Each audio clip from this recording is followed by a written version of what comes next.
Hello students, welcome you at my YouTube channel Ramesh maths IQ centre. Students, इस video में आपसे बात करेंगे NCERT class 9 chapter 12 Heron formula exercise 12.1 के question number 2 के बारे में। तो क्वेश्चन नंबर 2 को देखिए students, the triangular side walls of A flyover.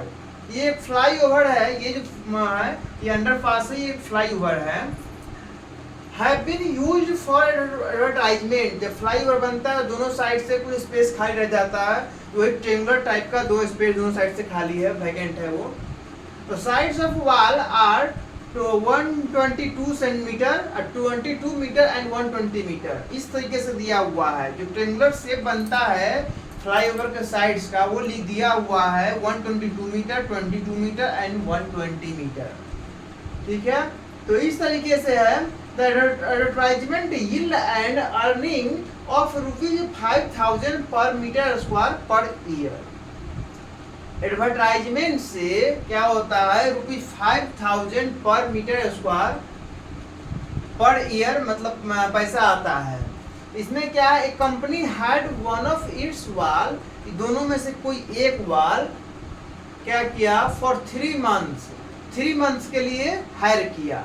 दोनों में से कोई इसकी एक दो वाल है, एक यहाँ पे है और दूसरा यहाँ पे है। तो दोनों में से किसी एक वाल को किसी कंपनी ने हायर किया 3 मंथ्स के लिए। ये रेट क्या दिया हुआ है, 5,000 पर मीटर स्क्वायर पर ईयर। क्या दिया हुआ है रेट कि कोई कंपनी है 3 मंथ्स के लिए किसी एक वाल को हायर करता है। तो how much rent did it पे। तो इस वाल, मान ली इस कंपनी ने इस वाल को हायर किया, तो इस एरिया को कवर करने के लिए, रेंट पे लेने के लिए कितना अमाउंट पे करना पड़ेगा। तो इसको यदि ट्रायंगुलर शेप में लिखना चाहेंगे अलग से, इस तरीके से फिगर आएगा 122 मीटर, 22 मीटर, 120 मीटर। इसी को मान लीजिए स्टूडेंट्स, ये ए मान लीजिए, ये बी मान लीजिए, ये सी मान लीजिए, इस तरीके से। तो आइए सोल्यूशन पे सिर्फ क्या लिखेंगे, let's sides of triangular wall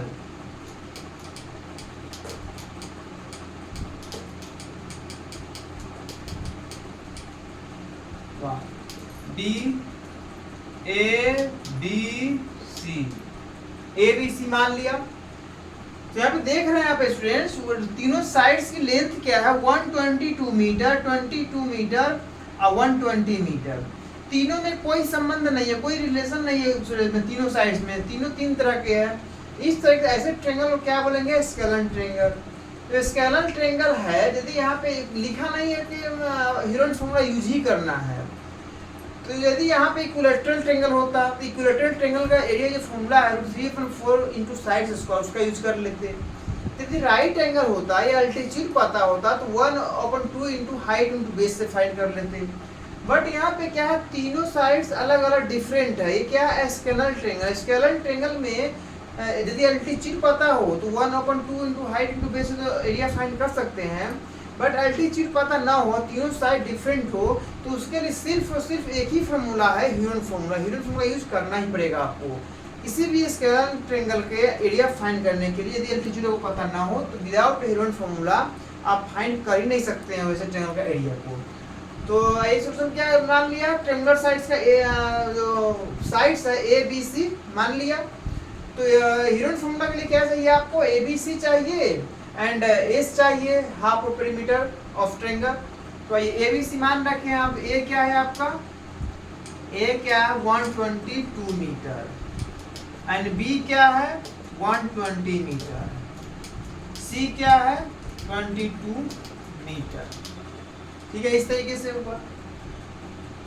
तो अब यहाँ पे क्या करेंगे, एस निकालेंगे। एस क्या होता है, a plus b plus c upon 2, पहले से बता रखे हैं आपको, a plus b plus c upon 2। तो 122 metre plus 120 metre plus 22 metre upon 2। ये यदि आप नहीं भी लिखते हैं तो कोई दिक्कत नहीं है। Let sides of triangular wall be a b c लिखने की कोई जरूरत नहीं है। ये फॉर्मूला आप जानते हैं, डायरेक्ट लिख सकते हैं। कोई भी ट्रायंगल दिया हुआ, साइड्स दिया हुआ, डायरेक्ट आप लिख सकते हैं। गिवन ओनली लिखेंगे given a is equal to 122 metre, b is equal to 120 metre, c is equal to 22 metre, और डायरेक्ट सॉल्व कर सकते हैं, कोई दिक्कत नहीं है, लेट करने की कोई ज़रूरत नहीं है। इस पर ध्यान दीजिए, मत दीजिए, कोई फर्क नहीं पड़ेगा उससे। सॉल्व कीजिए इसको, कितना आएगा स्टूडेंट्स 122 और 22 144 144 120 264 आ रहा है स्टूडेंट्स, हो गया 264 मीटर अपॉन 2। इस तरह से डिवाइड करेंगे 2 से तो कितना आएगा स्टूडेंट्स 132 मीटर आ गया। तो एस पता आ गया, पता चल गया आपको, एबीसी पता है, तो हीरोइन फॉर्मूला से क्या करेंगे, area of triangular wall find करेंगे। तो लिखिए एरिया ऑफ ट्रायंगुलर वॉल, ये भी लिख सकते हैं एरिया ऑफ एडवर्टाइजमेंट प्लेस। यहाँ पे क्या होगा students, under root s into s minus a s minus b s minus c. तो यहाँ से कितना हुआ, एस कितना है 132 132 माइनस ए कितना है स्टूडेंट्स 122 एस 132 माइनस बी कितना है स्टूडेंट्स 120 132 माइनस सी कितना है स्टूडेंट्स 22।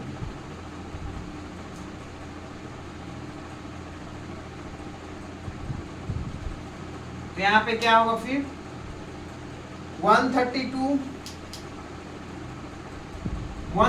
क्या लिख सकते हैं 11 इंटू 12 लिख सकते हैं, और 132 माइनस 122 कितना आएगा 10 आएगा, 132 माइनस 120 12 आएगा,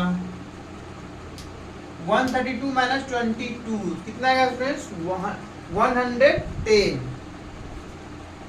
अब 110 को क्या लिख सकते हैं 11 इंटू 10 लिख सकते हैं। एक स्टेप यहाँ से गॉन कर दिए, आप पूरे को लेकर चलिएगा, कोई दिक्कत नहीं है। स्पेस को बचाने के लिए एक स्टेप यहाँ से गॉन किया हूँ। पहले क्या लिखेंगे आप, पहले तो यहाँ पे लिखेंगे इसमें 132 इंटू 10 इंटू 12 इंटू 110। उसके बाद उसको फिर से सेकेंड स्टेप ब्रेक करेंगे, तो 11 into 12 plus into 10 into 12 into 110 को 11 इंटू 10। एक स्टेप इसमें गॉन है, आप पूरे को लेकर चलेंगे, कोई दिक्कत नहीं है। अब यहाँ की देखिए 2 11 है और 2 12 है, 2 10 है, तो क्या लिखेंगे स्टूडेंट्स 11 इंटू 12 इंटू 10। इस तरीके से अब क्या आएगा 11 इंटू 12 से मल्टीप्लाई करेंगे 132 आएगा, 132 ये शून्य दे देंगे इस पे, किसमें था मीटर में था आपका, इतना मीटर स्क्वायर एरिया। तो इसका एरिया जो हुआ है स्टूडेंट्स, ये दोनों पार्ट का अलग अलग डिफरेंट, ये एरिया हो गया आपका 1320 मीटर स्क्वायर। एरिया फाइन हो चुका। अब क्या है इसमें स्टूडेंट, ये देखिए advertisement yield and earning of ₹5000 per metre square per year. 1 year के लिए जो है 1 मीटर स्क्वायर का 5000 रेंट लगता है। तो कंपनी को चाहिए 3 मंथ्स के लिए ओनली, तो ये 12 मंथ के लिए दिया हुआ है, तो पहले डिवाइड करेंगे 12 से, तो 1 मंथ का फाइंड होगा, फिर 3 से मल्टीप्लाई कर देंगे तो 3 मंथ का फाइंड हो जाएगा। तो यहाँ क्या लिखेंगे total cost for advertisement for 1 year.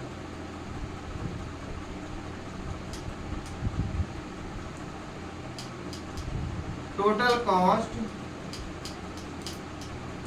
For advertisement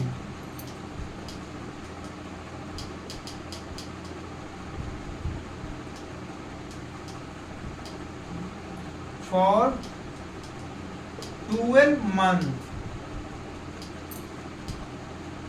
12 month he students per year दिया हुआ है। तो इसमें क्या है, इतना मीटर स्क्वायर है ना, 1 मीटर स्क्वायर कितना है 5000 है, तो पर मीटर स्क्वायर है। टोटल जो एडवर्टाइजमेंट कॉस्ट हो जाएगा कितना, total cost for advertisement for 12 month, तो इतना इंटू मल्टीप्लाई करेंगे 1 मीटर स्क्वायर दिया हुआ 5000, इतना मीटर स्क्वायर क्या करेंगे, तो 1320 इंटू 5000 इतने रुपीज होगा। 12 मंथ के लिए है, हमें तो चाहिए 3 मंथ के लिए चाहिए।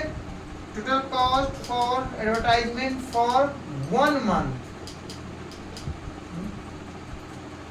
तो 1 मंथ कितना होगा, मल्टीप्लाई कीजिए, या 5 2 जा 10, 0 कैरी 1, 5 3 जा 15, 1 16 का 6 कैरी 1, 5 1 6, ए 1 2 3 4 टाइम्स सुनना 0 देंगे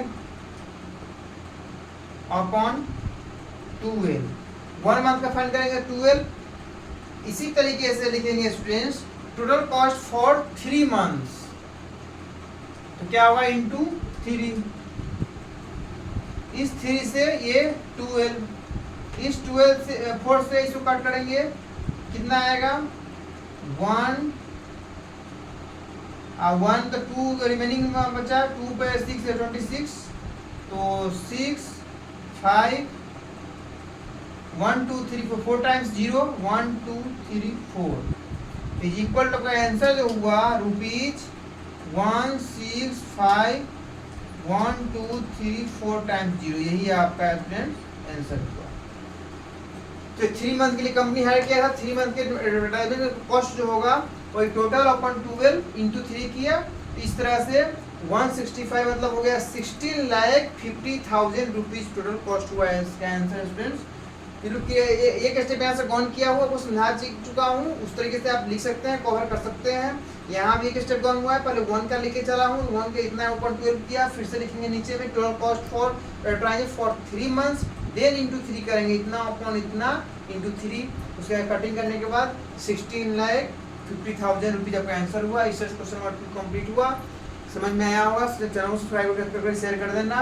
कहीं कंफ्यूजन होगा कमेंट में लिख सकते हैं, कमेंट्स बिल्कुल देखा जाएगा, और समय रहते ही जैसे जैसे कमेंट्स रहेगा तो सोल्यूशन फिर से बना कर डालने का प्रयास किया जाएगा। अगली वीडियो में आपसे मिलेंगे एक्सरसाइज 12.1 क्वेश्चन नंबर 3 के साथ। Thank you.